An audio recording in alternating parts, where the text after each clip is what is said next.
Welcome to 2018. This is special programming from WBRN Radio in Boston and on the Boston Red Network as we welcome in the year 2018 and have transitioned from 2017.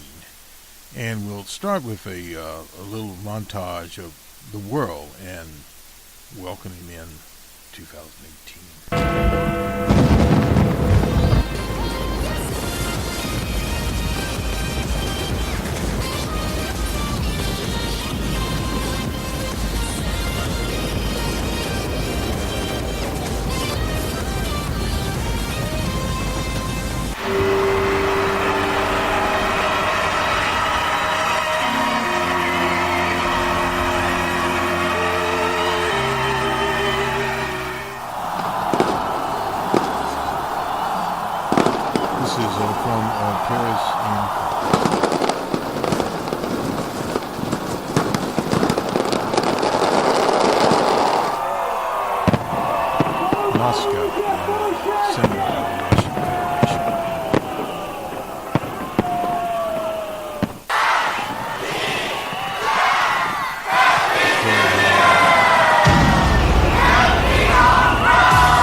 축포가 오릅니다. 지하의 종소리가 울리는 평양의 하늘가를 물들이며 축포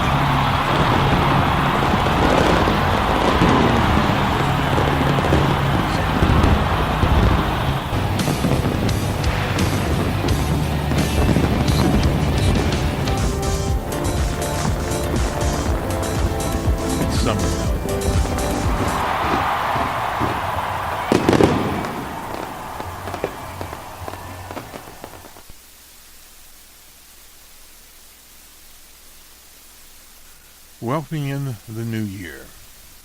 As we move along here, later in the program we'll have the result of, as we look back at 2017 to 2018, result of an online game called Swatting and the death of an innocent young man in Wichita, Kansas.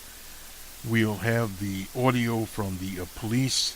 We played it last night on the open source report, our final open source report of the week, and we'll also play it here because it's one of those things that need actually to be played. And we'll start by bookstore closings. This is from the New York Times. Bookstore chains long in decline are undergoing a final shakeout. This is out of Appleton, Wisconsin, a chain called Book World that was founded in 1976. That sold paperbacks, hard cover books, sometimes of tobacco in malls, downtowns, vacation areas across the upper Midwest. They had endured recessions, the expansion of the superstores, Borders, and Barnes Noble, then the rise of Amazon. But the 45-store chain could not survive the shifting nature of shopping itself, and so it announced that it's liquidating. Sales in our mall stores are down 30 to 60%. I can recognize that. We've been in business situations where that has happened.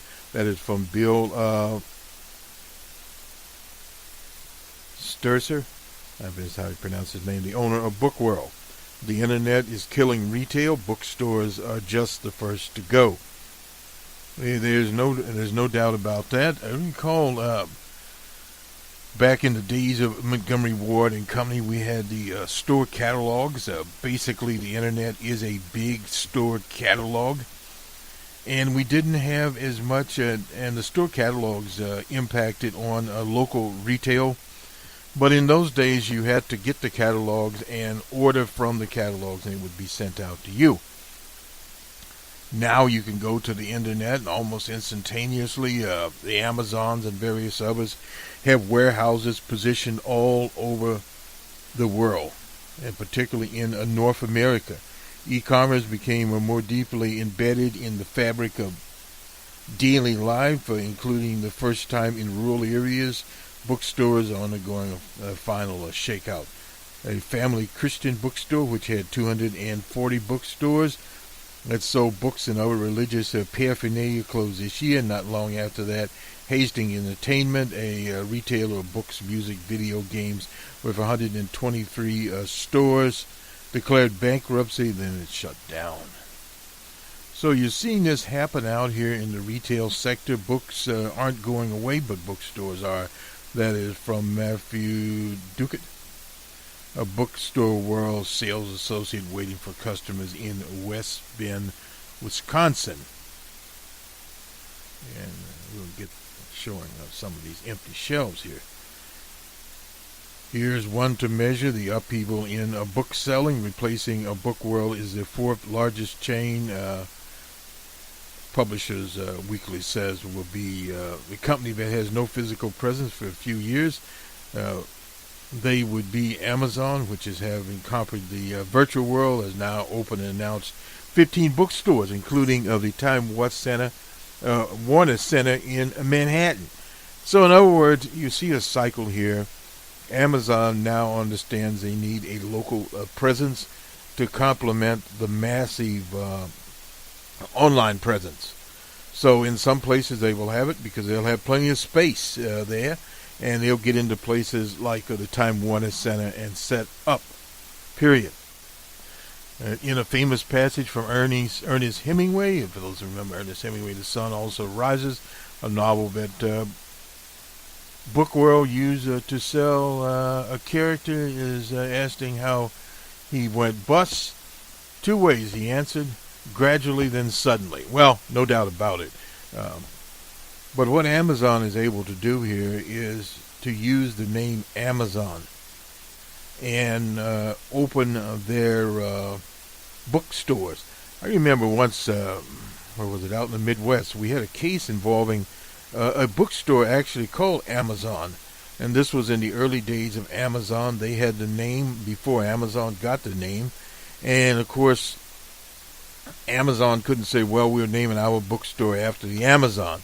They settled with this particular bookstore, and the collective got to keep their Amazon bookstore.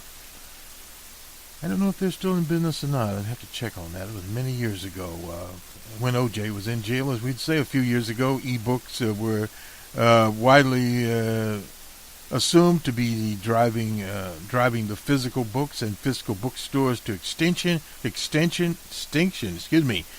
Instead, e-book sales leveled off, and the physical bookstores had retained much of their appeal, no doubt about it. Places where you can go, sit, and read something. But readers are increasingly ordering the books online. They cost usually less, not necessarily. They are getting delivered with their clothes, their peanut butter, and diapers. Bookstore sales were 684 million in October. That's according to the Census Bureau this month, off 4.6% from a year earlier and down 39% from a decade earlier.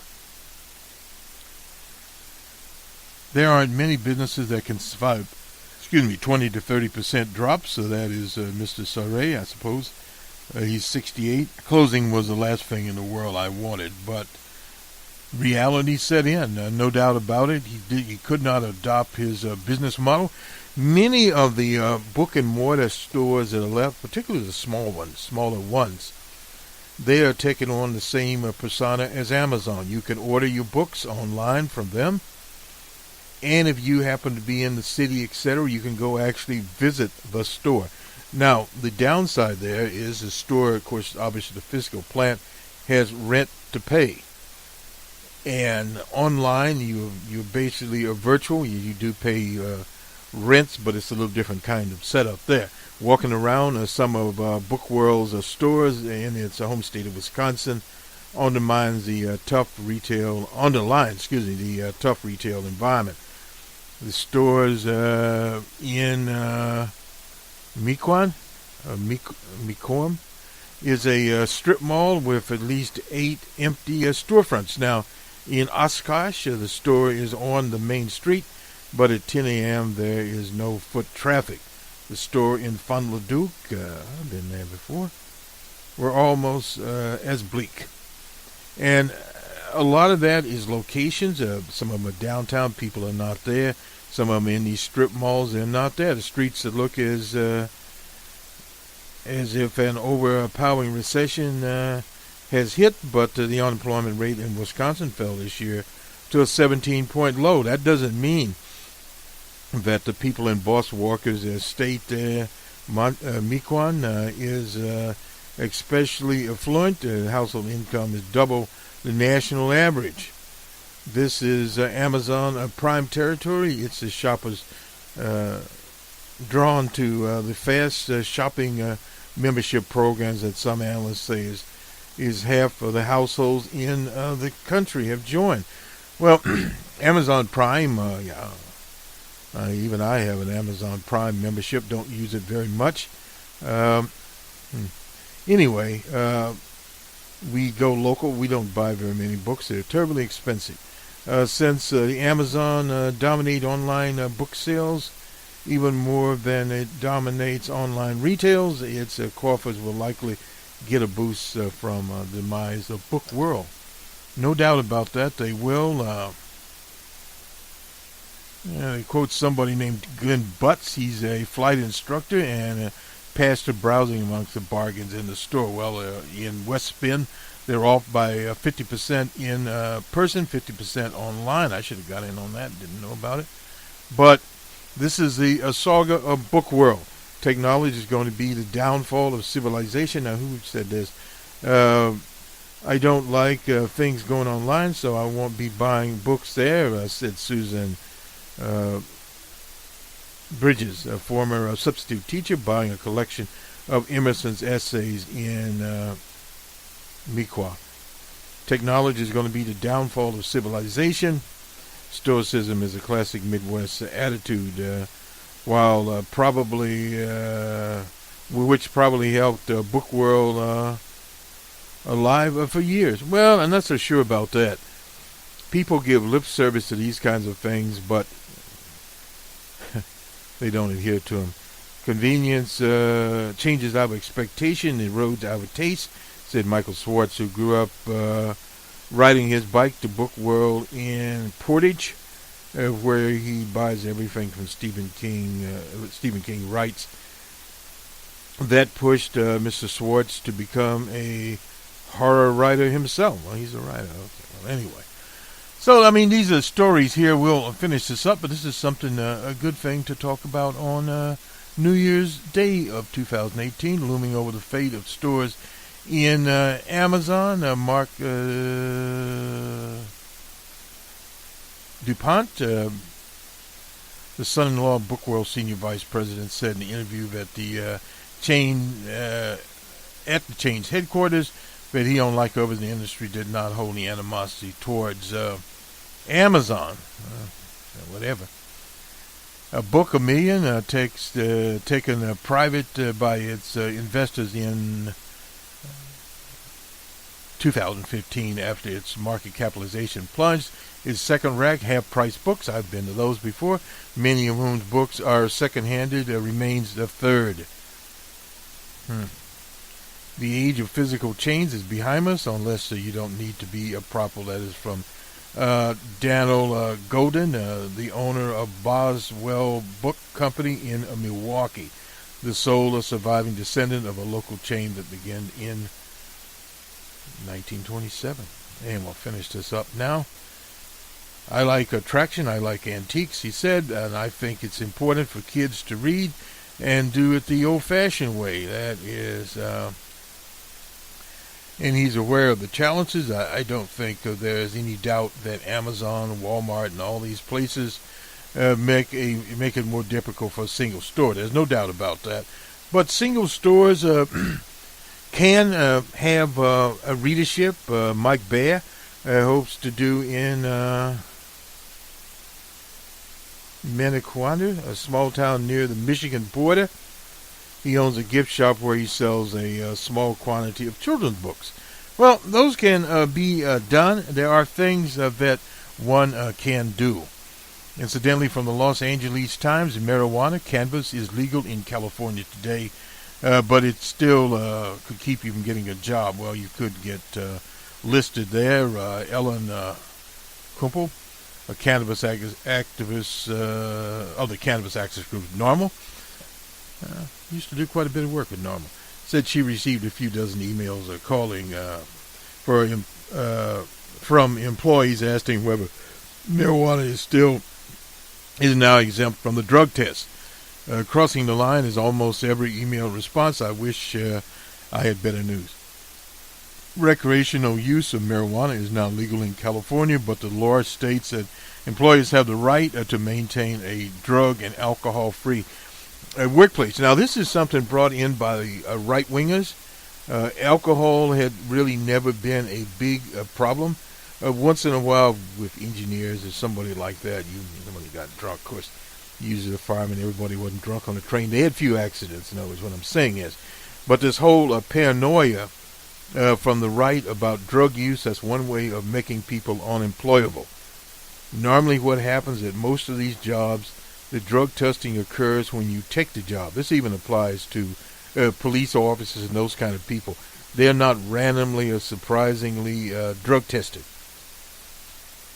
And in some areas, if they did that, they would have no workers to work, quite literally. So in other words, this is the same thing you see in many of the people that are on probation or whatever, that the state keepers or whomever they are announce in advance when the drug testing starts. And they test the people initially, and then they have less and less drug tests. Otherwise, they'd be back in prison in an hour. So employment, the lawyers say most companies they spoke with will plan to maintain their current drug screening procedure, which prohibits cannabis. The problem is that California employers will have is you have a state law that allows it for recreational use, but of course you still have the federal law that makes it illegal. So this is one of the things out there. The federal law is behind. But when you get California, the most populous state in the nation, and after I would predict after the legalization continues for a few years, these laws will start to disappear because the scarcity of finding workers. That will dictate where they go. Employer drug testing first gained steam under Ronald Reagan, which required federal employees to get screened as part of the president's campaign against drugs. Employers soon followed suit. Now, this is the whole example of what happens with a federal program that states follow suit and then it goes into private industry. A standard drug screening today for federal workers will test for 5 different substances: cocaine, amphetamines, PCP, opiates, and marijuana. That's from Barry Sample, a senior director of science and technology. Oh boy, at this Quest Diagnostic Employers Solution, which handles the drug testing for many workers. They also did the C-panel, not sure it's called C-panel, but the testing that we got for cholesterol, etc., etc. So in other words, they've got it all going on. Quest Diagnostics, as they call themselves, but advocates and even drug testing experts say marijuana poses an unusual challenge for job applicants. Marijuana can show up in the urine, the saliva, several days after the use, no doubt about that. There's also no clear consensus on how much marijuana is considered to be too much to drive. Well, that's a big problem. Medical marijuana, legal in California since 1996, is not exempted under the testing. In 2008, the Supreme Court of California ruled that because marijuana is still considered illegal under federal law, employers do not have to accommodate their medical needs of their workers. That's an unfortunate situation. That's an example that out-of-date policies continue. The aircraft maker Boeing said in a statement that its policies on marijuana uses are not affected by state laws that have legalized it. It's working with the government as a federal contract, etc., etc. The company, which employs 14,000 in California, said it conducts pre-employment screenings and it can test employees after accident. That's what Many of them do. If there's no accident, there's no testing. One, a cannabis company in Colorado eliminated its drug policy altogether. Open Vapor once had a boilerplate human resources policy on drugs, although without any reference to marijuana. So that's in Colorado. This will all modernize. There's recognition in some sectors that lots of marijuana users are highly valued workers. And this is where the rubber meets the road, period. Here from the Public News Service, I'm not sure we'll go there. We'll come back. I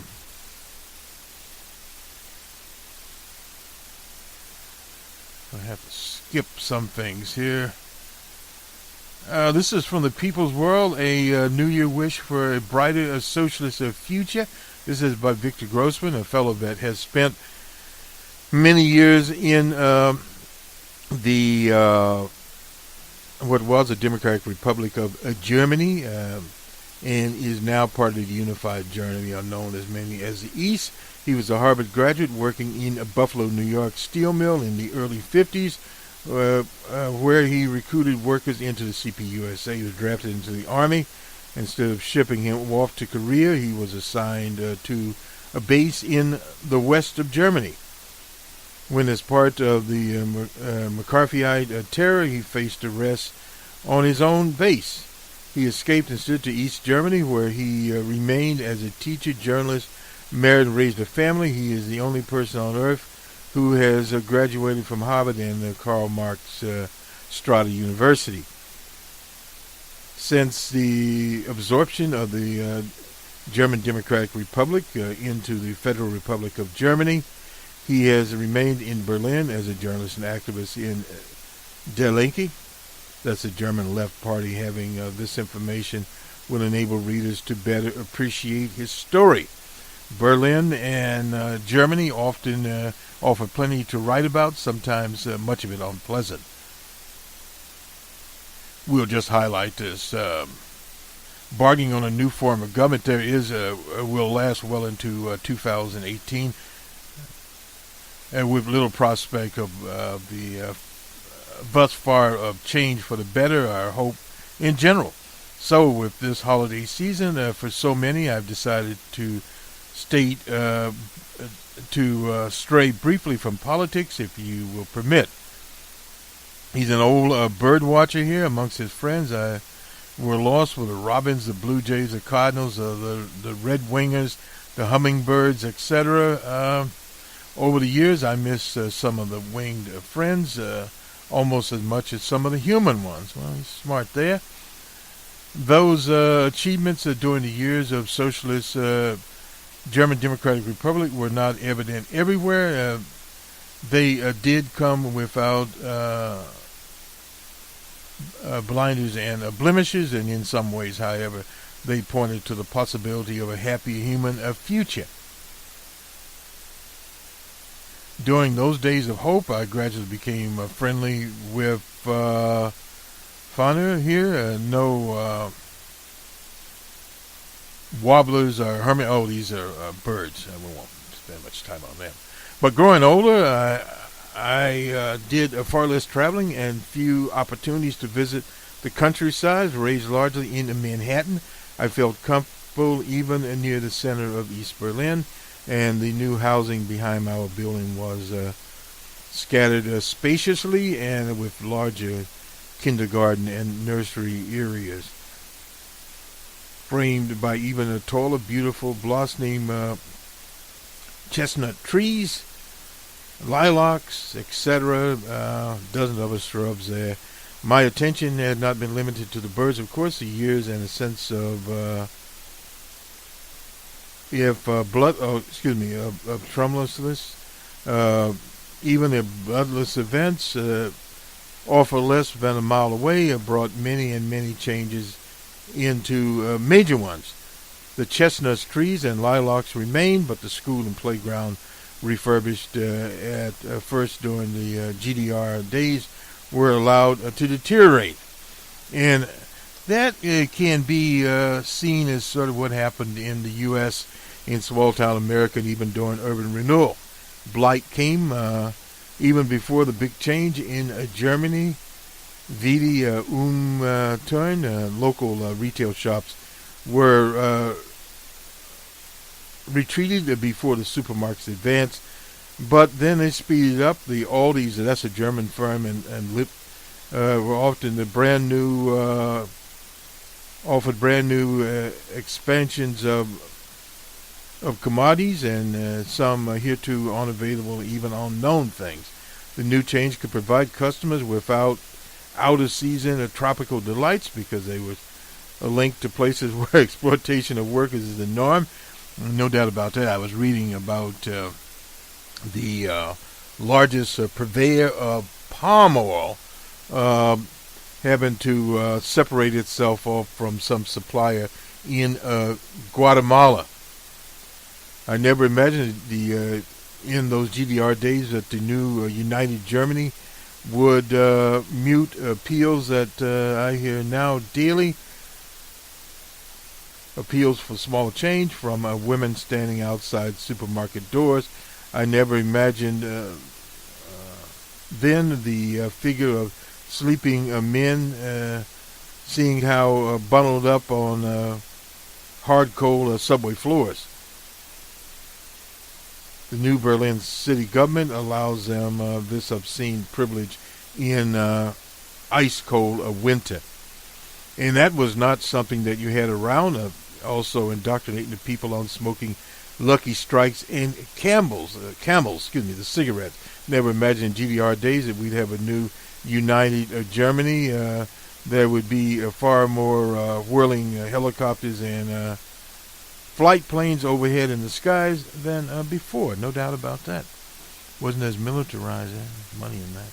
After 42 years, the success of progressives who battled anti-communism in the U.S., I was able to go back and visit my homeland. Like all who were able to do, I made the best of life and enjoyed what I could, and there were certain things to enjoy. One was surely unusual, and here I returned to my event interests. Crows were not many people's favorite birds, but for me, the autumn return of the rook's form of a crow there. I'm not sure what. But he's the bird watcher. Anyway, once a year I waited in vain all winter long. I saw less than a handful. My almost unconscious reaction was, my God, with the climate warnings and whatever, they have even taken away the rooks. Well, I suppose so. Anyway, but hurrah, this year they are back again and are here crowing away, which, anyway, I suppose they're doing that. And what else here? In March or April, they will leave again. With rare luck, I might hear a second time. Anyways, back to that. Yet, despite the things, I'm moving to a spirit of hope for 2018. A woman and I were discussing basically the same thing. Good things may happen or maybe won't, although I'm well aware not by bird watching. Yet the fights which must be fought and difficulties endured may perhaps be made easier and lighter if accomplished by the occasional deep breath of nature with its simple joys. Well, no doubt about that. It's probably better watching it. So, a deal. This is Victor Grossman. His book is Crossing the River, A Memory of an American Left in a Cold War and Life in East Germany. It's by the University of Massachusetts Press. Mr. Grossman is a journalist from the U.S. living in Berlin. And he previously talked about that. And Crossing the River, A Memorial of an American Left, and the Cold War. I'll have to read that and review it. Anyway, to Mr. Grossman here. And finally, the 2017 headlines for unions and workers. DJ Trump dominated the news, but not everything. Before he took office on the 20th, Trump had already shoehorned his way into Labor's agenda, highlighting the publicity trip to Indianapolis, if you remember that, and his chastising of Mr. Jones. at the Caterpillar plant. He was going to save $1,100 jobs, which actually vanished. And the domination continued. Unionists were in a contingent of the massive Women's March. And this is when we originally planned this telecast. We were going to talk about the Women's March. The Women's March set what they call in the business world synergy for the activities in 2011 that culminated with the election of Mr. Jones down in very red Alabama. A first, because you saw a person that, unlike Mr. Osloff in Atlanta, that tried to cast himself as a moderate, Jones was cast by millions of dollars as quote-unquote a liberal. He was the man that convicted the Klan there in Alabama. Although he had some moderating stances, he was still put up as a liberal. And thus he was able to win an election that many people thought that he could not win. But he was, of course, helped by Senator Selby and his write-in vote, which was roughly 22,000 there. And Mr. Jones won by 20,000. And Judge Roy Moore rode off into the sunset on his, I don't know what his horse's name, Trigger, whatever. Anyway, he disappeared. He tried to file a writ. The writ was turned down. That shows when you're down and you're out, and we won't hear much from Roy anymore. But now Roy is claiming revenge. When the Governor Ivey runs for re-election, don't be surprised that Roy Jones throws his hat in the ring. You never know. But anyway, you have a cataclysmic type thing of the march. That's the day, it was the day actually after D.J. Trump's little inaugural. D.J. Trump told the nation that he had more people at his inaugural than anyone else, and when the counting was there, he did not. And he had to finally confess to the people, or his minions did, that all the rooms in Washington were taken up by these people for the Women's March. And our own Mika Malloy was there. Mika Malloy was there. She was the director at the National Action Network under the national leader, Dr. L. Sharpton. So she was well represented. It was well put together. It was a coalition of many. Now some call it, well, it was a corporate march. It doesn't much matter if it was a corporate women. Madonna was there. Hopefully we can get Madonna to close out of this before we have Professor Reed out of Oakland, California, play a felonious monk tune. But let me finish this up. Union lobbying helped force Trump to withdraw his first nominee. That was a fast food magnate. He's been Panda. He was from, let's see, what was it? Anyway, can't think of the restaurant's name. South in California. Anyway, he's been deflocked from that. Carl Jr., he was defrocked from that also. He wanted to replace the workers there because of the fight for 15 by robots. The unions were in the forefront of protests to save the Affordable Care Act, no doubt about that. They did save some things. The mandate they did not, but they were working. Trump's people backed and signed any worker laws, no doubt about that, including taking over the National Labor Relations Board by one. The Building Trades Conference addressed the Building Trades Conference, reminding them of his background as a builder and a developer, and one that literally stole millions of dollars from workers. The trade lauded Trump's decision to build the Keystone Pipeline. But the problem with the Keystone Pipeline is, on the front side, there's labor building the thing, but as one of my friends pointed out in Nebraska, once the building is over, 4 or 5 people police up the place. Now, the National Nurses United, they're a progressive union there, they oppose it, but you're going to see that going on. The fight for 15 was very, very important. And graduate students, research assistants, teaching assistants at a private college, University of Chicago, Columbia, unionized. So did undergraduates at the University of Chicago's libraries with the Teamsters. Well, the Teamsters are in many, many universities, and before this fight is over, we'll be in many more. That is one of the things there. There were negative developments too. The AFL-CIO spent a year trying to figure out why half of all union voters in swing states around the Great Lakes went for DJ Trump. These states' electoral votes won him the Oval Office. The Federation still hasn't figured out why. Well, I can tell you why right away. It's because DJ Trump appealed to the highest and lowest aspirations of the workers. What I mean by the highest aspirations was they wanted a job, period. And the lowest aspirations was their racism or white privilege. So when you knock all those things together, and also if you look at the phenomena there, that many of those workers voted for Barack Obama and would have voted for Senator Sanders, Bernie Sanders of Vermont. That is figuring it out. We don't need to refigure that. On the other hand, voters, and we talked about that in Virginia, and that was a direct result of a lot of those were women.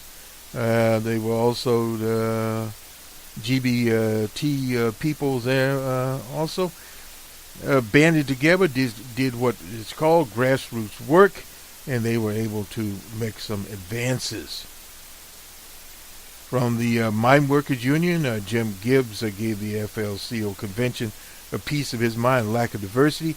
This lack of diversity, this is one thing you have to understand, is not only in the AFL-CIO, but it's in the leadership of the NFL. There are not enough African-American managers and in top thing. The lack of African-American players in Major League Baseball. Now, I'm not talking about Latino players that happen to be Africans. I'm talking about African-American players. And when we come in with our new program all about sports, we'll be talking about these conditions. And the sorry treatment Mr. Colin Kaepernick has received, and endorsement of his exclusion by DJ Trump. This is horrible. It really is. That a president would take the side against a worker. And you have to look at the NFL players as workers. I've seen strikes that they've had. They have a working class mentality. If you look to some of the quarterbacks and how they have sided with labor, even our shaky quarterback in the Commonwealth, Mr. Brady, finally came around to side with working people. And Mr. Rogers in Green Bay, and various others have talked about that. Even Jerry Jones took a knee before the anthem, but nonetheless, he took the knee. That's very important to remember. And, you know, some of the things written here, like the Service International, this is Mary Kay Henry, had to fire the male director of the Fight for 15 for sexual harassment staff. Anyway. That happened anywhere. They had to get rid of this judge on the appellate court out in San Francisco also. So you're going to see a lot of that going on as a result of anti-union worker states. Union density denied. The unions are bracing for further decision, no doubt, on a 5-4. The Janus case there. This is at state and local workers a potential free ride. So in other words, you could be a worker there and not have to contribute to the trade union. And that happened in Indiana. What happens is, because of being in the union, you receive certain collective benefits. You also, at least on paper, receive a hearing, which you wouldn't receive if you didn't have a union.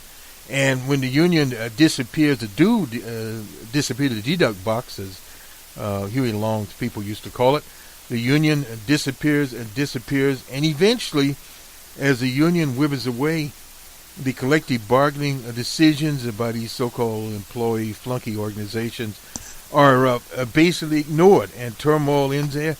Working conditions are much more horrible. In a lot of states, some of the so-called professional types, and that is a big line because you have people now, graduate students, even professors, doctors, lawyers, and Indian chiefs all trying to get in a union to defend themselves, or sometimes an employee association. Doesn't matter that much, but most of those are much, much weaker. So anyway, workers tried to protect their interests. I remember once being called to one of the IBM facilities. This was at the time when IBM was moving from the pension, a defined pension plan, to the 401ks. Well, IBM said, look, you go to the 401k retirement scheme, and for every dollar you put in, we'll give you two. Well, worker put in $1,000, what? He'd get another $1,000, so he'd have $2,000. Well, that worked pretty good, but then IBM decided they wouldn't contribute anything to it. I don't know where they are right now, but this is the whole scheme. It's a scheme, and now many of the workers are oppressed, but they can't even afford to contribute to those. And this is what's happening. Most people don't understand the impacts here. If they can adjust Medicaid, Medicaid is a much more generous program. It provides for many things, experimental drugs, etc. When you become a 65, they pay 80% of the cost. And then the other part is picked up by supplemental insurance out of the pocket or whatever. But the whole point is, if they can adjust it, then they will go from, I'd say Medicare. Anyway, the Medicaid program is a gigantic program that is run by the states, but many, many people that fall through the cracks are put on it. And children, families, disabled people, etc. The whole idea here is to up the eligibility and at the same time decrease what Medicaid will cover. And even put a work requirement in for a program primarily for disabled people. Those are on the Monday Morning Quarterback. We talked about that also. Anyway, this will bring us to the end here. We have to kind of switch horses here and go to the Monday Morning Quarterback. We'll return in a minute. Again, Happy New Year 2018 to everyone. And as we move on, I'm not certain if we'll hear from the Women's March, but we will hear from Professor Dr. Reed from Oakland. He'll be playing a Felonious Monk tune as part of our New Year's celebration. Good day.